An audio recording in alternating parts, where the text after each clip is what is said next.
Bienvenidos a De lo Católico y Más, un episodio más en estas fechas tan importantes y controversiales para todo nuestro México y nuestro festejo. Hoy vamos a tener una entrevista muy especial con el padre Esteban, que es exorcista de la Arquidiócesis de México. Nos contará su testimonio sobre un exorcismo concreto.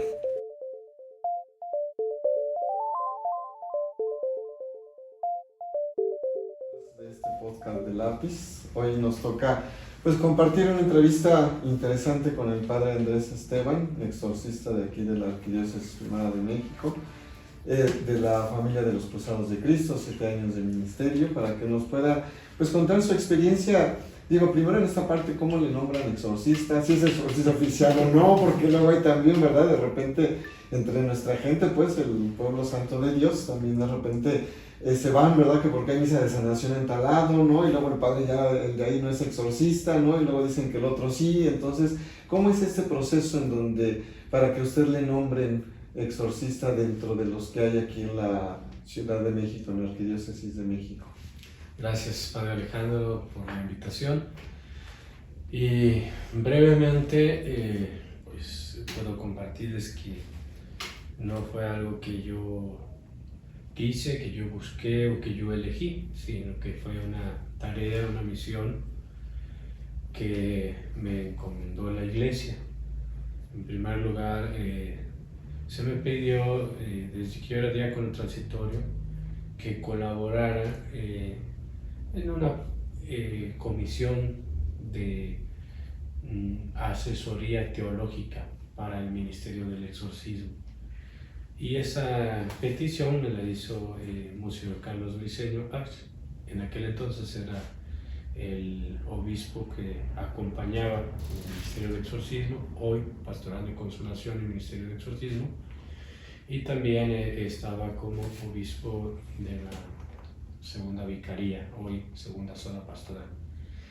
Y en esa comisión lo que hacíamos o lo que estuvimos trabajando era básicamente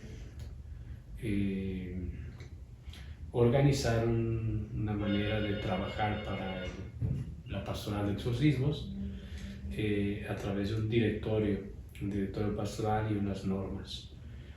Y fue un trabajo de una comisión de la que a mí me nombraron parte y que culminó con la elaboración de un documento que el cardenal Norberto en su momento firmó. Y entonces esta fue mi primera, se puede decir, inmersión en esta pastoral, un poco más en la parte teórica o académica, y yo pensé en un principio que esa iba a ser mi única tarea, pero pues rápidamente don Norberto fue quien me nombró cardenal. Perdón, don Norberto, el cardenal, fue el que me nombró exorcista. Pues después de ordenado, un año después de sacerdote, me pidió que asumiera el ministerio como exorcista. En aquel entonces estaba dividido todavía por zonas o por vicarías, y entonces aquí en la quinta zona pastoral, la quinta vicaría, estaba como obispo don Jorge Estrada, y con él yo fui trabajando de manera cercana. Él fue que finalmente, por mandato de Norberto fue el que me nombró, pero el que me llamó a su equipo como exorcista, y con él empecé a trabajar en esta zona. No solo porque hay un equipo en la arquidiócesis, entonces ese equipo, esa comisión, ahora dimensión de Pastoral de Consolación, pues siempre ha sido muy, desde que yo entré, ¿no? Muy unida. Entonces es un caminar en conjunto y un trabajar en conjunto también para formarse y para ir también aprendiendo a resolver también las problemáticas que enfrentamos.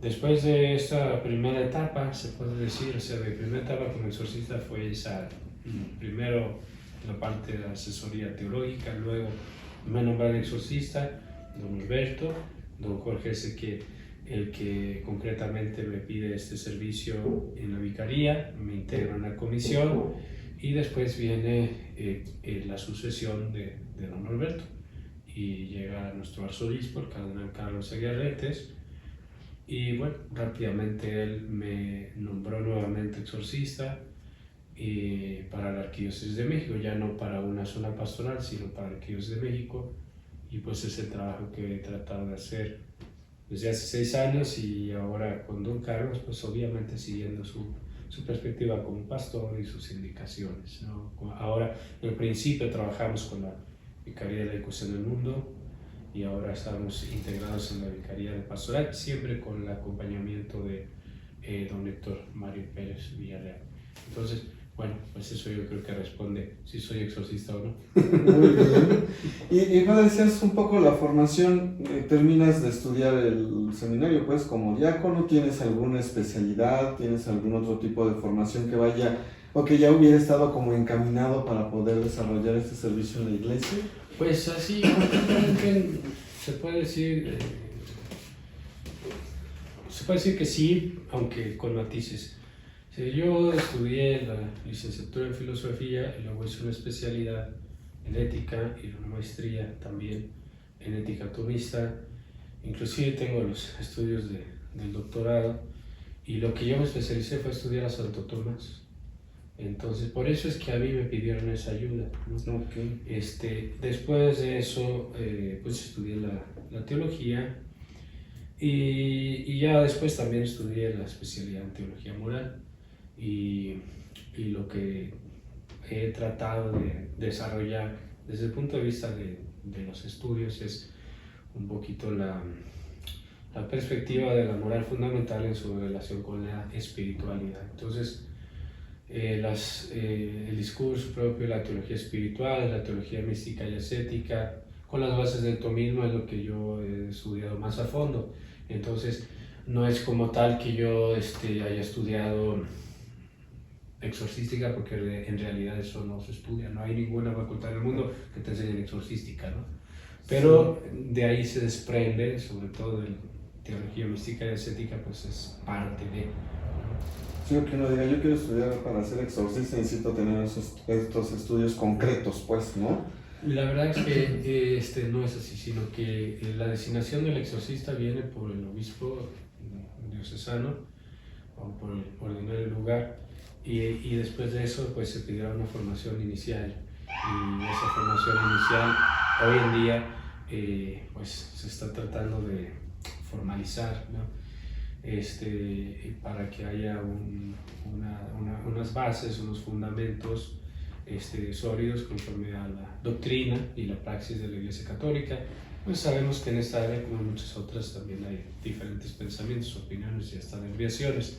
Entonces, esta formación que aquí en la Arquidiócesis recibimos, nosotros somos parte de la Asociación Internacional de Exorcistas, que fue una asociación que fundó el padre Gabriel Amort y que ha tenido una historia larga, pero que hoy en día tiene la aprobación de la Congregación para el Clero.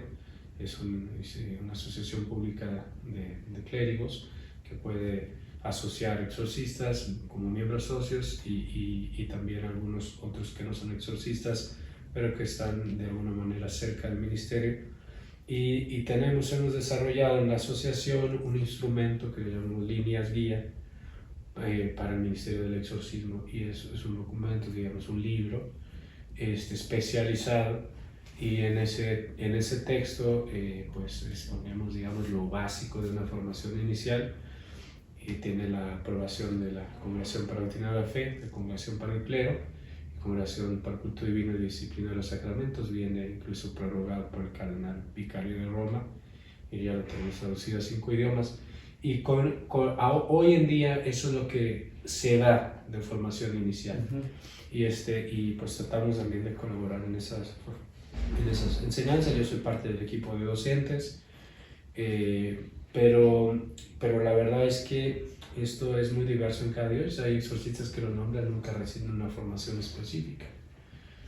Ojalá, y eso es parte de lo que queremos promover a nivel de toda la Iglesia Católica, que los exorcistas reciban una formación específica, que tenga un sustento adecuado y que además pues podamos asociarnos en el sentido de que no nos sintamos solos cuando estamos trabajando en esto. El padre Gabriel Amor inclusive tiene un libro que fue de los últimos que escribió, que se llama El último exorcista, y en ese libro, en el prólogo, él dice algo muy interesante, dice lo siguiente: yo sé que yo no soy el último exorcista, ni lo soy ni lo seré.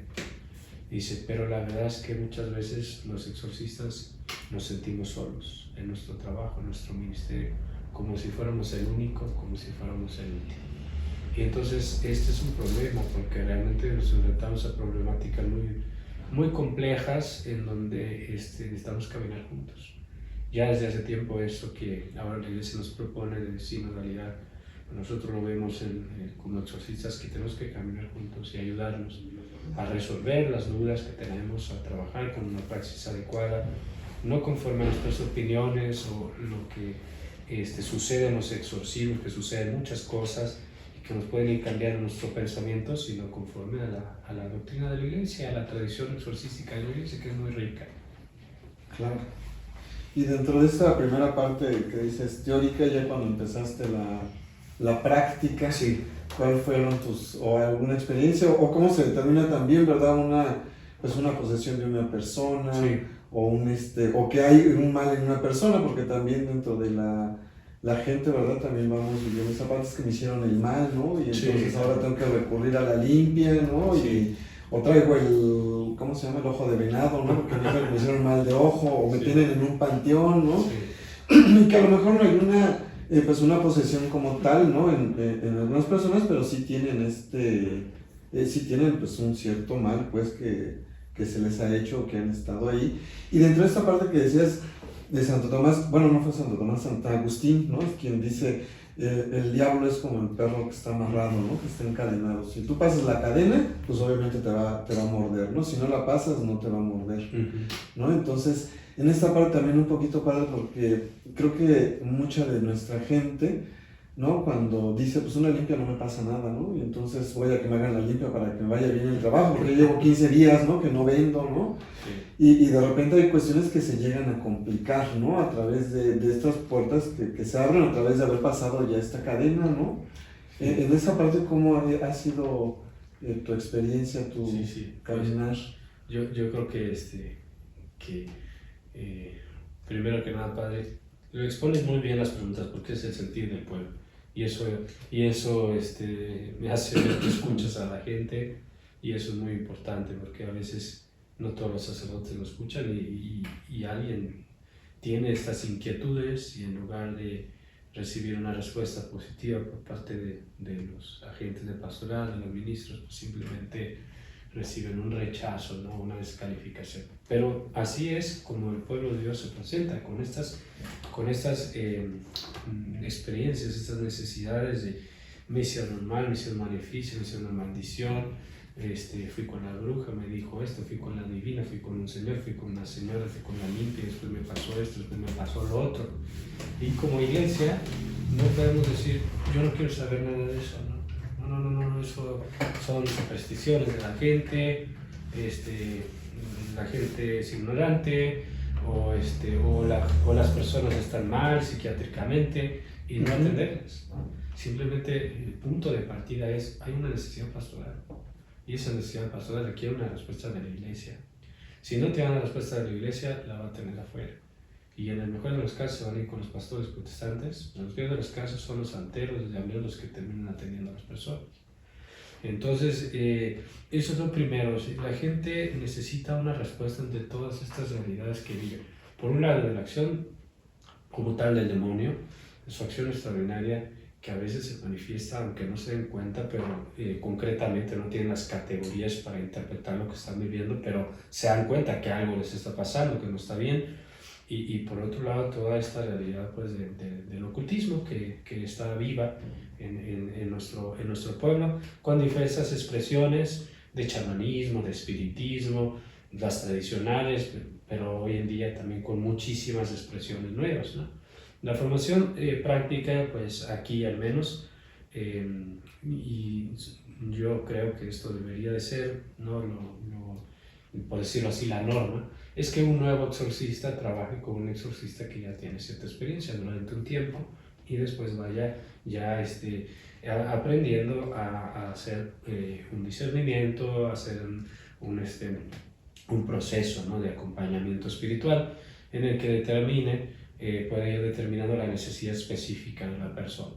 ¿Cómo hacemos estos discernimientos? Pues tenemos unos criterios generales y unos criterios específicos para el discernimiento, sobre los cuales vamos juzgando sobre elementos objetivos, ¿no?, la realidad de una posible acción extraordinaria del demonio que pueda sufrir una persona.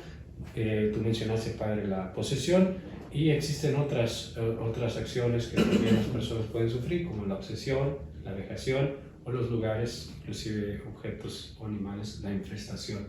Entonces, para cada una de estas diversificaciones de la acción extraordinaria del demonio tenemos unos criterios específicos que nos van dando a veces indicios para pensar que es posible que una persona esté sufriendo una acción extraordinaria del demonio, o a veces nos dan elementos probatorios, es decir, a veces tenemos ya datos evidentes, a veces tenemos datos que nos hacen probable la acción extraordinaria del demonio.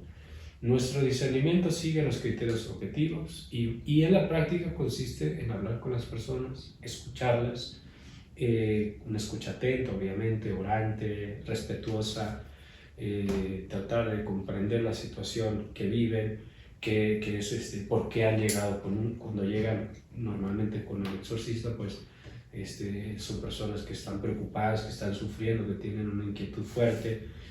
A veces, la mayoría de las veces no tienen necesidad como tal de un exorcismo, pero de todos modos hay una situación difícil, compleja, tantas veces de sufrimiento, y por eso el cardenal nos ha pedido llámale pastoral de consolación en sentido amplio y ministerio del exorcismo en sentido específico a quienes necesitan el exorcismo, ¿no? Entonces es una pastoral de acogida, de acompañamiento, donde la mayor parte se hace en la entrevista, en la plática, pero también se hace en la oración, en la catequesis, en la evangelización. Vamos tratando de anunciar el Evangelio de Cristo a las personas y vamos orando por ellas. Y casi siempre, que es la experiencia común de todos los exorcistas, es en los momentos de oración, donde podemos tener datos objetivos que ya no son solo lo que las personas nos cuentan, sino también lo que nosotros observamos al momento de interceder por una persona, y que nos dan más elementos para decir esta persona realmente necesita un acompañamiento. Eso es la formación práctica. Y ciertamente, por último, esto que mencionas la frase de San Agustín, normalmente esta acción extraordinaria del demonio no alcanza a tocar ni a todas las personas ni a muchas, sino a algunas pocas, y concretamente la mayoría de ellas son personas que han incursionado en el mundo del ocultismo, con las maneras que se les quiera llamar, ¿no? Las limpias son parte de la superstición, tal vez no sea lo más grave, no creo que por ir a una limpia uno vaya a terminar con una posesión, pero estando en ese ambiente de limpias, de amuletos, de ya rituales, no se diga, está de moda entre las chicas, los chicos, los rituales sanatorios, que si los amarres, que si los para hacer daño, o para protección, o para que me vaya bien, o para que mi jefe no me corra, y se mete la persona en una mentalidad mágica donde está buscando ejercer un poder, y para ejercer ese poder está invocando una fuerza superior que le puede llamar de una manera u otra, pero que no es Dios. Entonces, por un lado es un pecado grave contra el primer mandamiento, y por otro lado el demonio aprovecha esa voluntad del hombre para entrar por medio de la magia en el mundo de lo oculto, y de esa manera atar a la persona dándole cosas que se le piden, ¿no? Y esa es la experiencia de brujos, hechiceros, magos, chamanes, espiritistas, médiums, iluminados, maestros ascendidos, etcétera, etcétera, etcétera. Claro. Y bueno, como dices, es muy común también ahorita esta parte de la lectura de café, ¿no? La lectura de cartas. Se ha hecho ha habido, bueno, en algunas comunidades, ¿no? En donde es que te voy a mandar a Los Ángeles, ¿no? Entonces tienes que ponerles un altar y abrir la puerta a las 8 de la noche, ¿no? Para que puedan entrar. Y todo esto es, precisamente son los puntos en los que la gente se va envolviendo, ¿no? Y en el momento en que tienen alguna angustia mayor, en lugar de recurrir a Dios, pues empiezan a involucrarse más en esta parte. Ahorita ahorita que decías lo de la infestación y todo, a mí me pasó. Bueno, ya te va a consultar a ver si sí fue algo delicado o no fue algo delicado. Vamos a tener una entrevista de discernimiento. Sí, exactamente. A mí me pasó en una vigilia pascual, en las oraciones, pues, con los catecúmenos, ¿no? Que ya se habían ido trabajando, llegó una señora ya mayor, en silla de ruedas. Ella ya la había ido yo a ver a casa 2 o 3 veces, ¿no? Llega a la celebración y en el momento de las oraciones, ya ves que se ponen las oraciones de los exorcismos para el bautizo y esto, y lo de la imposición para la confirmación, y de repente la señora empieza a eruptar muy fuerte, ¿no? Pero, o sea, un eructo que todo el mundo volvió a ver quién era la que estaba eructando, ¿no? Entonces a la señora, y en un momento sale como un líquido verde, ¿no? Y ya entre que limpian y todo, y alguien le contesta, digo, no es normal pues que suceda eso, ¿no? Entonces alguien dijo, no, es que iba poseída, ¿no? Y dije, bueno, no sé si iba poseída o no, pero al menos sacó algo, ¿no? Así es. Sí, padre, yo creo que en el contexto bautismal, en el contexto pascual que estamos viviendo, definitivamente era un signo de una acción extraordinaria del demonio. No sabemos con los datos que me das, ¿no? A qué grado, pero de que la señora venía mal. Pero la misma acción liberadora del misterio pascual de Cristo, del sacramento que está recibiendo, pues se volvió para ella salvación y además un signo para la comunidad. Es decir, realmente aquí cuando se bautiza, cuando se confirma, cuando se celebra la Pascua, Cristo vence a Satanás y lo somete. Y ese líquido verde, bueno, pues es la experiencia que nosotros como exorcistas ahora sí que te lo puedo decir, el pan de cada día. Unos rugen, otros vomitan, otros gritan, otros hablan idiomas desconocidos, se transforman. Pero esas son reacciones que, tomando como punto de partida que la persona esté sana, digamos, ¿no? Esté sana psicológicamente, que la mayoría de las veces lo es, ¿no? O sea, esas personas que vienen a nosotros no son personas con psicopatologías o trastornos las que nosotros atendemos ya en el ministerio de exorcismo. Llegan algunos sí con trastornos esquizoides, paranoides, a ellos los mandamos con el psiquiatra, nosotros no somos psiquiatras. Tenemos unos criterios mínimos que nos han dado también de capacitación en la área de salud mental para poderlos canalizar. Pero estas otras personas son personas que están bien sanas. Podemos tener una conversación perfecta, la persona tiene una conducta sana, su proceso de pensamiento es sano, pero hay ciertos momentos de crisis donde se descompone. Normalmente son momentos de oración. Yo, hace rato me decías, padre, cuéntame una experiencia, dime una experiencia. Te puedo decir, las primeras veces que a mí me pasó enfrentarme con signos de una acción extraordinaria del demonio, no me di cuenta que lo era, sino hasta después, porque siempre me pasó en el confesionario. Y era justamente este tipo de signos que yo estaba confesando, y la persona se ponía mal, empezaba a vomitar, empezaba a hacer ruidos, empezaba a arquearse, al punto que eso, la primera vez me pasó, yo tenía un mes de ordenado, ¿no? Fui con mi párroco, que estaba yo de vicario, y le dije, oye, padre, la gente está muy rara, cuando se confiesa le pasa esto, le pasa lo otro, y se me quedaron bien 2 o 3 pasos, y me dijeron, no les pasa eso. Y yo, ¿cómo no? Pero es que son cosas que externamente uno las ve, y muchas veces estás orando, estás en confesión, se agarra el pecho, siente que se está asfixiando, pues dices, le está dando un infarto, ¿no? Pero no, está perfectamente sano. Esas reacciones son reacciones que nosotros observamos y evaluamos y que no son normales, ¿no? Y que en un momento de oración, de intercesión, pues hay que tomarlas en cuenta, claro, desde luego sobre la base de una consideración de que la persona esté sana, ¿no? Que no esté en una crisis neurótica o en un evento psicótico, no, personas sanas, ¿no? Sanas, 100% sanas como esa señora, que de pronto se acerca a la iglesia, se confiesa o va a recibir su iniciación cristiana y empieza a vomitar, a temblar, a agitarse.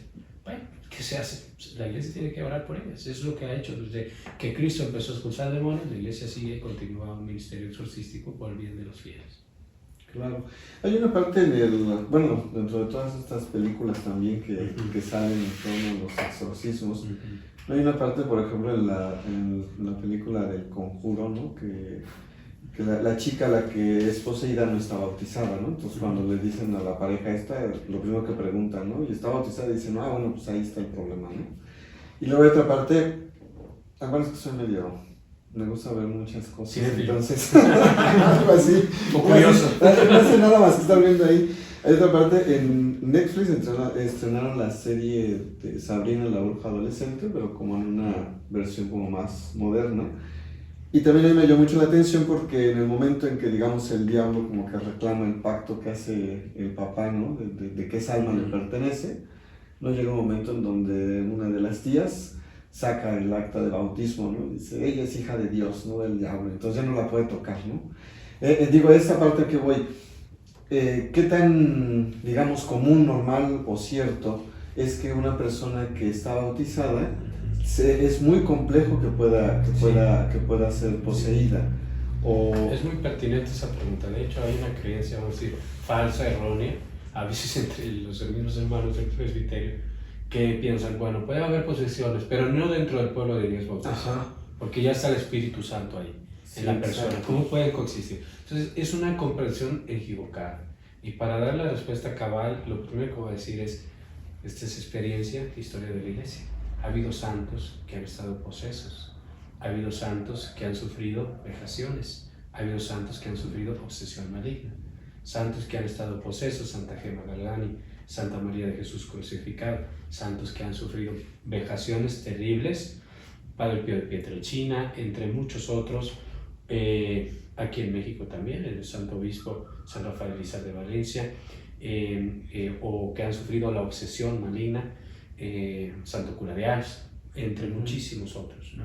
Entonces, la posesión, la obsesión, la vejación, en general, la acción exterior del demonio, no está impedida absolutamente por la gracia santificante. Esa es la respuesta teológica, porque la gracia santificante tiene una sede, y la sede es el alma, la esencia del alma. Esa es la explicación tradicional de los teólogos probados, la explicación de Santo Tomás, y por lo tanto la persona puede estar en gracia santificante, inclusive en un altísimo grado de perfección cristiana consumada en la unión con Dios por la caridad, pero al mismo tiempo ser víctima de una acción extraordinaria del demonio en otra área de su personalidad, como es su cuerpo, eso es vejación, o como es su mente, sus sentimientos, sus afectos, eso es obsesión, o como es su cuerpo al punto de perder control sobre su cuerpo, como es la posesión. La posesión, cuando la Asociación Internacional de Exorcistas lo define, pues habla de que el demonio ejerce un dominio despótico sobre el cuerpo de una persona al grado de moverlo o hacerlo hablar. Pero esto puede suceder inclusive en un alma santa, en un alma consagrada. Es una cosa rarísima, pero ahí están los testimonios. Y los pongo simplemente para decir esto. Si ha pasado con los santos, entonces no es un excluyente en sentido absoluto la gracia bautismal, la gracia santificante para que uno sufra estas cosas. Ciertamente es más común que la acción exterior del demonio se verifique dentro del paganismo. De hecho, tú mencionaste el ritual de iniciación cristiana de adultos, las catequesis, los exorcismos, y viene dentro de los escrutinios un apartado específico para cuando la persona proviene de una religión idolátrica. Y que se hacen renuncias explícitas a esos ídolos y oraciones concretas que tienen que ver con la acción extraordinaria del demonio por medio del engaño de la idolatría a la que la persona está renunciando para aceptar la fe bautismal. Ahora, es cierto que el bautismo es la gran gracia que nosotros recibimos, la gracia de redención, de salvación, está en nuestro bautismo, pero también es cierto que es un tesoro que llevamos en vasijas de barro, porque no por el hecho de ser bautizados somos inmunes al mal. De hecho, la inmensa mayoría de los mexicanos somos bautizados y no por eso tenemos un pueblo que resplandece ni en santidad ni en luz, sino tenemos una situación de oscuridad, de violencia, de injusticia, y somos bautizados en donde el demonio también siembra maldad, siembra corrupción, siembra muerte por medio de su acción ordinaria, que es la tentación, y destruyendo las estructuras también humanas, morales, las costumbres también de convivencia social, pues logra dañar, ¿no? Y muchas de las personas que vienen a nosotros, de hecho la mayoría, son personas bautizadas aquí en México. Nosotros no tenemos la experiencia que tienen los exorcistas recientemente en Italia o en Francia, que están exorcizando, por ejemplo, personas provenientes del Islam. Porque aquí en México el pueblo culturalmente es católico, bautizado. Pero son personas que, aunque recibieron la gracia bautismal, por decirlo así, dejaron apagar esa luz, dejaron apagar esa gracia y se entregaron la mayoría de las veces por ignorancia, por las motivaciones que sean, se entregaron a todas estas prácticas del ocultismo. Aquí en México lo más común, santería, junto a la muerte, espiritismo, adivinación, ese es el pan de cada día.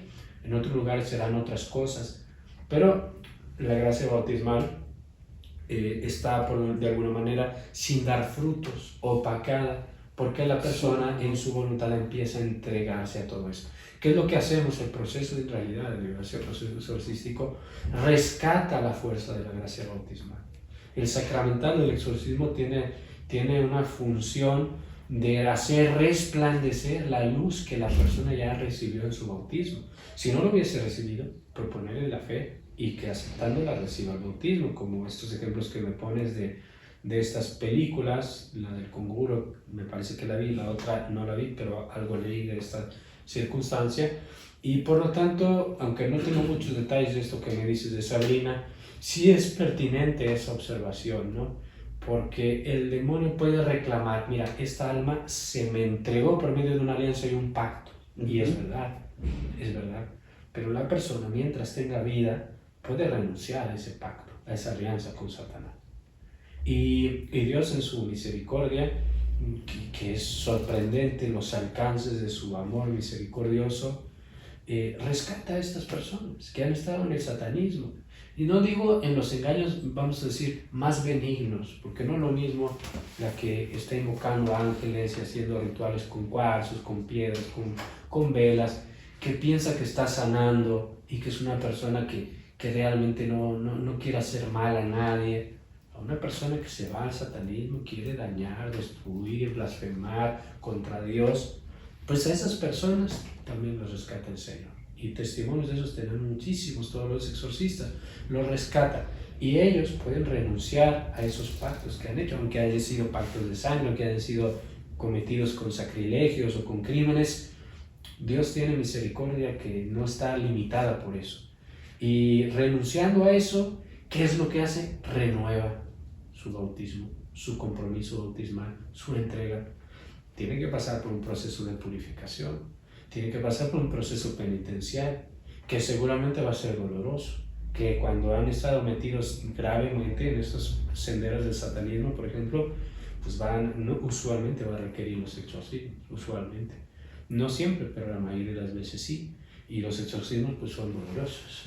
No es como las películas, Padre Alejandro, no es como las películas que las cosas se mueven. Es una realidad espiritual donde hay mucho sufrimiento en la persona, pero también hay mucho consuelo porque se manifiesta la gracia de Dios que viene a rescatar a una persona y a purificar. Pero la purificación duele también. Es un fuego de amor que hace sufrir, ¿no? Que hace sufrir. Ok, yo me quedo bien impactado. Muy bien, padre. Y en esta, dentro de eso, alguna experiencia que tú nos puedas ver, ya nos has dicho, ¿no? El ver esta misericordia infinita de Dios que está constantemente y que muchas veces nosotros mismos tampoco nos la creemos, ¿no? Siempre seguimos como con esta cultura de Dios nos va a castigar, ¿no? Porque hice tal cosa, ¿no? En lugar de saber esto, ¿no? O sea, si a través del error que he cometido o el pecado que estoy, Dios está para rescatarme de ahí, sacarme y darme una vida más plena, ¿no? Que es lo que nos cuesta trabajo ir entendiendo también en esta dinámica de la vivencia, ¿no? De este gran amor que Dios va teniendo para cada uno de nosotros.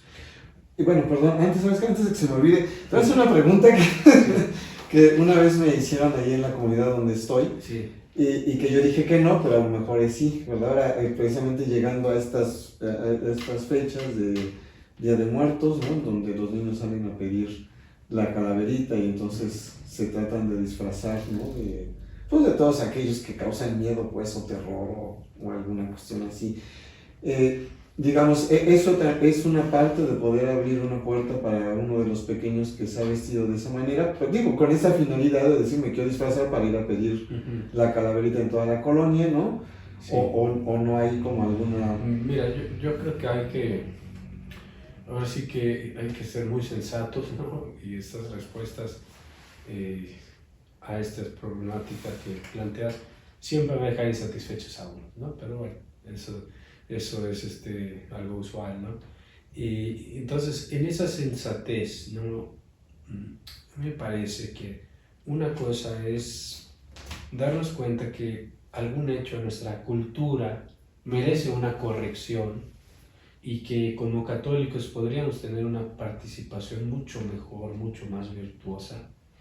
Y otra cosa es pensar que ese hecho se vuelva una puerta para Satanás, para que las personas queden posesas, etc., ¿no?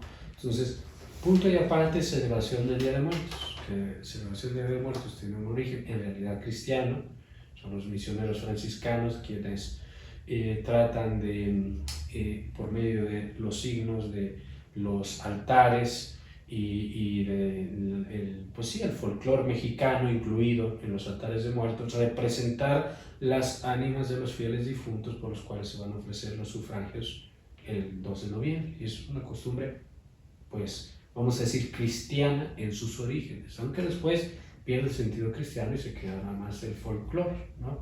Que tiene una consonancia con las culturas prehispánicas, pues claro que sí. Los frailes fueron muy hábiles, no solo con eso, sino con muchas otras cosas, para inculturizar el evangelio, ¿no? Ahora, esa otra costumbre el famoso Halloween, ¿no? Realmente se piensa que en sus orígenes tuvo un origen cristiano, que la noche de todos los santos, etc., pero hay mucha discusión histórica realmente si sí o si no, si viene de los druidas o si no viene.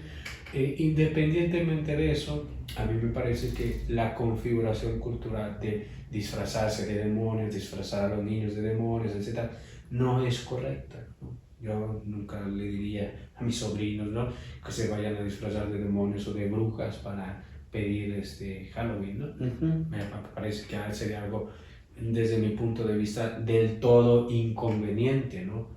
Y además que también es un hecho, punto y aparte, que sí es cierto que son días en los que se concentra, se intensifica la actividad de los ocultistas y específicamente también los sacrilegios, porque se ha configurado como una gran festividad del oscuro y una gran festividad de Satanás en la noche del Halloween, ¿no?, el 31 de octubre. Sí. Entonces, pues es una cosa ante la cual también como cristianos, pues yo creo que no podemos permanecer indiferentes, es decir, se están cometiendo sacrilegios y yo estoy festejando, ¿no? Desde mi punto de vista, ¿no? Yo no me siento cómodo con eso, digo, si están cometiendo sacrilegios, más bien yo debería estar con serenidad, tampoco escandalizado, ¿no?, como algunos se ponen, ¿no?, con serenidad, pues ofreciendo oración, reparación, con paz, ¿no? Ahora, que porque el niño se viste de bruja el día de Halloween, entonces va a quedar poseso, tampoco. Yo no lo creo, no me parece sensato, ¿no? O se va a ir al infierno. O se va a ir al infierno, ¿no? No me parece sensato, ¿no? La verdad, no me parece sensato. Pero bueno, es un reto inculturizar el evangelio y entrar en esos espacios donde también, pues, se nos ha salido de las manos la cultura, ¿no? Esa es la verdad. Sí, claro. Sí, en eso la complicación que nos toca, ¿no? Precisamente como dices, de ir inculturizando el evangelio, ¿no? Que siempre, siempre desde la historia del hecho siempre va a contracorriente, ¿no? No es una cuestión que vaya junto con el agua, ¿no? Siempre va a contracorriente. El padre hace ratito mencionó esta parte también del culto a la muerte, que yo creo que, bueno, no sé si en toda la ciudad, pero al menos ahí en esa parte donde estoy, tanto los santeros como el culto a la muerte es como lo más fuerte que hay, ¿no? Y dentro de estos, digo, los santeros jalando, ¿no?, en la parte de que los santos son igual que que tiene, ¿no?, el catolicismo, y entonces la gente empieza a caer en eso, ¿no? Y la muerte con los diferentes pactos que se van haciendo. Ambos tienen el mismo impacto espiritual, espiritual dañino en la persona, o hay una parte que sea más fuerte, otra parte que no, o también va dependiendo de cómo la persona se va involucrando y se va adentrando en estos... Va dependiendo eso, del grado de compromiso en que la persona va adquiriendo en estas pues, religiones o sectas que tienen prácticas ocultistas y de invocación de espíritus y mágicas, tanto la santería como el culto a la muerte. Aunque a veces explícitamente, por ejemplo, el culto a la muerte se configura como algo propiamente oscuro, ¿no? Y entonces el que le da culto a la muerte le pide que dañe, le pide que lo proteja cuando hace el mal. Es decir, tiene una nota un poco más de malicia el culto a la muerte, mientras que hay algunos santeros que pobrecitos están ignorantes y piensan realmente que están invocando santos, o por lo menos personas que acuden a esos lugares, ¿no? Pero casi siempre en la configuración de nuestra ciudad esta realidad es convive. Hay que entender que el ocultismo es muy ecléctico. No es que tú digas, yo soy católico, por lo tanto no voy a ir al culto musulmán, ¿no? No es que el santero va a decir, yo soy santero, por lo tanto no voy a ir al altar de la muerte. A veces sí, porque les parece algo con cierta oscuridad, pero muchas veces basta ir al mercado de Sonora, cualquier mercado de la ciudad, que el mercado portal, cualquiera, y ver los lugares donde se venden las cosas de brujería, de magia, como hay un eclecticismo terrible. Te venden un troll y al lado te venden un hada, al lado te venden un sapo, al lado te venden un gato, al lado te venden una muerte, al lado te venden una súcuba, al lado te venden un satanás, y así está todo revuelto. Y junto con eso están ahí que el Changó, que el Eleguá, que el Yemayá, está todo revuelto, ¿no? Entonces, es en términos del pecado y lo que esto puede ocasionar de acciones externas del demonio, pues sí tiene que ver con el grado de involucramiento de la persona, y a veces también con el tipo de práctica, ¿no? Porque ya mencioné, por ejemplo, satanismo, luciferismo, son cosas explícitamente donde la persona se sujeta al dominio del demonio. Entonces, no es como que, ¿y por qué acabé poseso? Bueno, porque tú fuiste, le entregaste tus brazos, le entregaste tus pies, le entregaste tus manos, o sea, ahora no te quejes de que él los mueve, ¿no? Sí, si tú fuiste, se los diste, ¿no? Entonces, salvando esa que, por cierto, hoy en día yo lo menciono porque no es algo grave, ¿no? Tenemos grupos de Facebook de satanismo en México con 100,000 integrantes. 100,000 integrantes. Por hacerte una pregunta, ¿cuántos seguidores tienen la página Desde la Fe, de aquí desde México? Tienen mucho más, pero no tantos más. Sí. 100,000 integrantes, satanismo en México, grupos de satanismo. La mayoría son jóvenes, ¿no? Entonces, hay que abrir los ojos también como iglesia. Nuestros jóvenes se están yendo al luciferismo, están yendo al satanismo, se están oscureciendo sus almas. A lo mejor no todos están haciendo pactos, pero ya están coqueteando con esas realidades, porque se sienten vacíos, porque se sienten heridos, enojados con Dios, lo que sea. Sí, claro.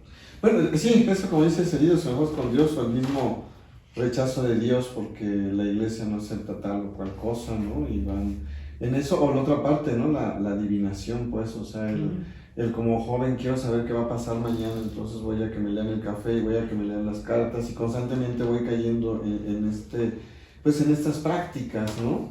Que al final, pues, como dices, te llevan a oscurecerte el alma, ¿no? Y no hay... Yo tuve una experiencia con una chica.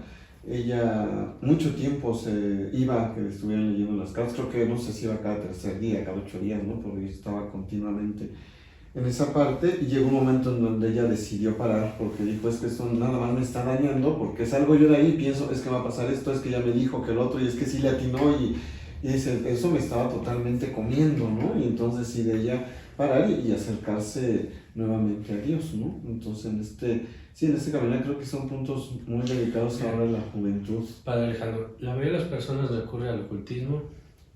Te voy a así exponer por qué, para qué. Siempre es para obtener un beneficio. A veces es salud, a veces es poder, a veces es dinero, a veces es placer, a veces es amor, o a veces es controlar el futuro, la adivinación, a veces es tener un conocimiento que te dé poder, privilegio, o a veces es también un beneficio para uno o para hacer un mal a otras personas, para dañar, para vengarse, etcétera, etcétera. Al final todo esto que te estoy diciendo lo encontramos en las tentaciones de Cristo en el desierto. El poder, el dinero, el ejercer ese dominio, todo eso se opone, y así es como lo presenta el Catecismo de la Iglesia Católica, a la virtud de la religión. ¿Por qué la virtud de la religión? Porque nosotros, como bautizados, somos hijos de Dios. Yo no tengo necesidad de ejercer ningún poder. Tengo la necesidad de descubrirme hijo de Dios, saber que mi Padre es todopoderoso, que mi vida está en sus manos, que el futuro no lo tengo que conocer para controlarlo, ni siquiera tengo que controlarlo, tengo que vivir de fe, y eso me va a dar a mí la paz que no me va a dar ningún adivino, que no me va a dar ningún vidente en toda la ciudad, en cualquier mercado. Yo necesito ir con un brujo para que me sane, porque Dios nos ha dado razón, ciencia, inteligencia. Voy al médico, y si es algo que me reta, que me desafía, que me pone en crisis, pido al Señor con humildad, sabiendo que Él me puede sanar inmediatamente, porque Él tiene el poder, como ha sanado a tantas personas. Si experimento un momento de pobreza, de austeridad, pues ahí está la palabra de Dios que responde a abandonarnos a Dios, a su providencia, y desde luego también promover el desarrollo y el trabajo para poder subsistir. El tema del amor, todo tiene una respuesta en la vivencia oportuna de nuestra comunión con Dios por medio de Cristo, en la que somos verdaderamente hijos y tenemos el Espíritu Santo. Pero es a la inversa de lo que el demonio nos ofrece. El demonio nos ofrece tener el control, pero Cristo nos enseña a dejar el control a su Padre a través de Él, ¿no? Inclusive los pecados, dejárselos a Él para que Él sea quien nos expíe, quien nos restaura, nos restablezca, ¿no? Y bueno, pues esta es la experiencia del hombre quebrado que quiere levantarse por encima de su límite para ser poderoso sin Dios. Muy bien. Padre, yo nomás para cerrar, está muy bueno, y entre este tema es como el fútbol y la política, uno sigue preguntándose, sigue teniendo más dudas. Pero ¿alguna experiencia ya en la práctica como exorcista que hasta ahorita te haya como consternado, marcado o sacado así como de onda, que nos quisieras contar? Bueno, así brevemente hay compartirte que son muchísimas las experiencias, ¿no? Es decir, yo he conocido muchas personas, y aunque la mayoría de ellas no tienen una necesidad propiamente de un exorcista, aunque sí de un sacerdote y aunque sí de una palabra de Dios, de consuelo, de gracia, una oración, pues el número de entrevistas que he recibido pues es tan grande que las experiencias son muchísimas. Realmente yo cuando abro mi agenda, por ejemplo los sábados, recibo personas desde las 9:30 de la mañana hasta la noche, cada media hora. Entonces te imaginarás cómo tengo la agenda, ¿no? Y entonces el común de la experiencia es cuando las personas realmente sufren la acción extraordinaria del demonio. Lo que yo vivo junto con ellos, en primer lugar comparto su dolor, ¿no? Es una experiencia de compasión, una experiencia de misericordia. Y en segundo lugar también comparto la experiencia de ver cómo Cristo objetivamente, sensiblemente, ¿no? Con toda certeza, se hace presente para rescatar a estas personas. Y gradualmente las va despojando de todo lo que en la experiencia maligna o en el ocultismo les fue dejando. Gradualmente, un paso a la vez, pero siempre hay un avance. La persona va mejorando en todos los aspectos de su vida, pero especialmente todo eso que es la sintomatología inicial o los signos de la acción maligna durante la oración, va cediendo. Y si al principio hay mucha agitación, mucho dolor, después que empieza a haber paz, serenidad, consuelo, la persona empieza a sentirse amada por Dios. De pronto uno dice: Padre, es como si hubiera vuelto a nacer, no sé cómo podía vivir así antes, me sentía muerta, no comía, no dormía, todo el tiempo lloraba, me quise suicidar más de 10 veces. Eso es lo bonito del ministerio del exorcista. Yo cuando me eligieron yo no quería, la verdad. Yo estuve haciéndolo 2 años por pura obediencia. 2 años. Y después del segundo año ayudé a una persona que yo conocía antes, ¿no? Que tuvo el problema de la posesión, se liberó y en ese momento yo le di gracias a Dios y entonces acepté con alegría, ya no solo por obediencia, el ministerio. Pero lo bello de este ministerio es que nosotros somos testigos de cómo Cristo se echa las ovejas a la espalda, va sanando sus heridas, les rompe sus ataduras, las rescata del dominio de Satanás y las lleva hacia la casa de su Padre, y gradualmente, con una paciencia impresionante. Sí, hay que hacer un camino de conversión y hay que ir rompiendo con el pecado y hay que ir aprendiendo a orar y recibir sacramentos, pero para cada uno tiene sus tiempos, sus momentos, sus pasos decisivos y eso en términos generales. Ahora, en términos muy concretos, te cuento una experiencia que creo que puede resumir también mi aprendizaje como exorcista. Porque fue en esa primera etapa que para mí fue un poco fue tortuosa, fue difícil, fue muy dura al principio, ¿no? Porque llegaron personas muy dañadas y algunas de ellas realmente con necesidad de exorcismo, y pues yo exorcizaba y exorcizaba y exorcizaba y exorcizaba y no se pasaba nada. Y no se liberaba. Y cada vez era más desbordante lo que yo vivía y entonces un día yo me fui a mi oratorio y me puse de rodillas y me puse a reclamarle a nuestro Señor. Y dije, oye, ¿para qué me nombraste exorcista? Si me pides que ore por las personas para que se liberen, y me lo manda a la iglesia, pero no se libera, ¿no? Y este fue mi aprendizaje, ¿no? Entonces yo estaba en ese reclamo de decir, yo no puedo liberarlas, tú las puedes liberar, pero yo te pido, no las liberas, ¿no? Y digamos una vez, y no llegas otra, una tras otra, tras otra.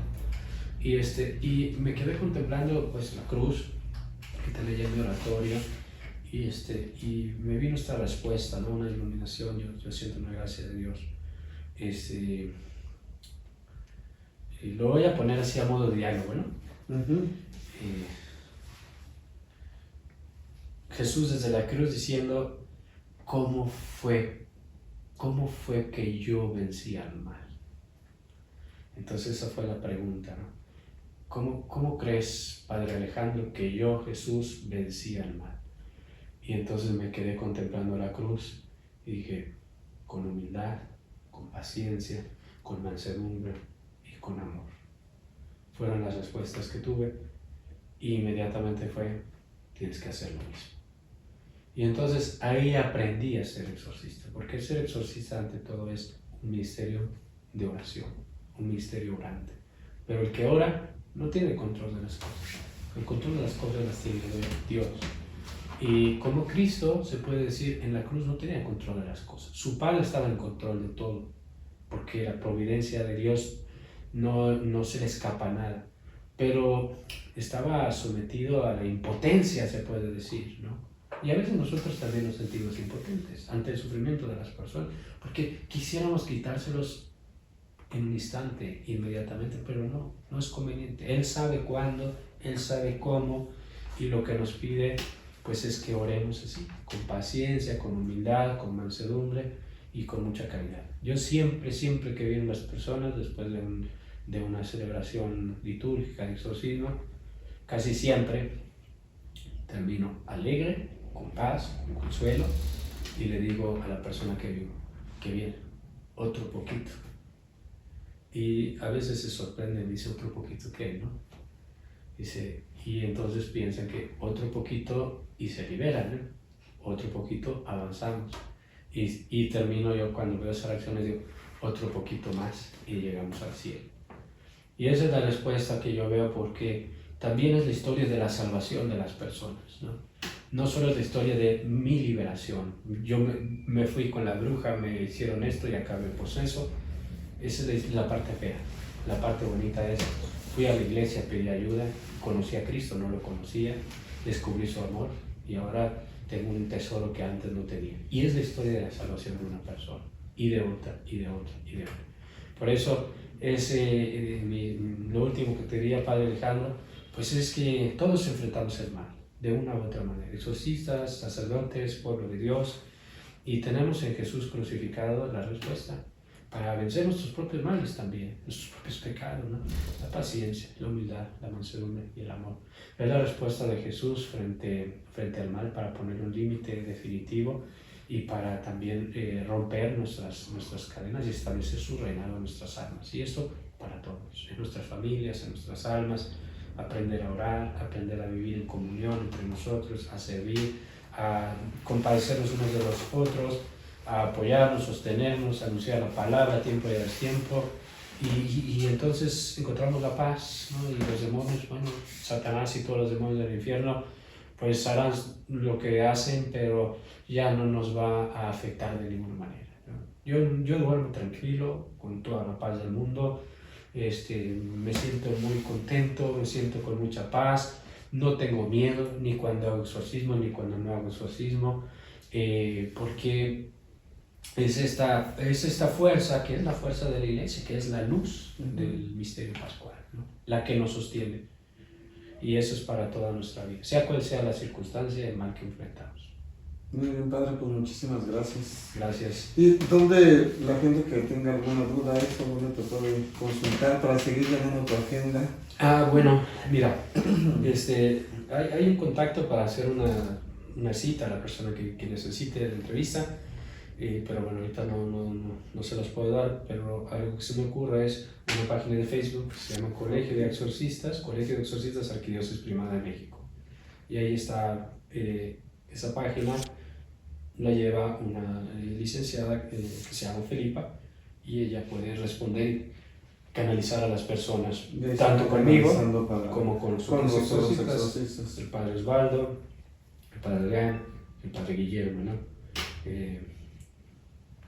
Estamos aquí desde México, ¿no? Muy bien, Padre, pues muchísimas gracias. Gracias Por compartirnos estos momentos. Gracias, Padre. Padre.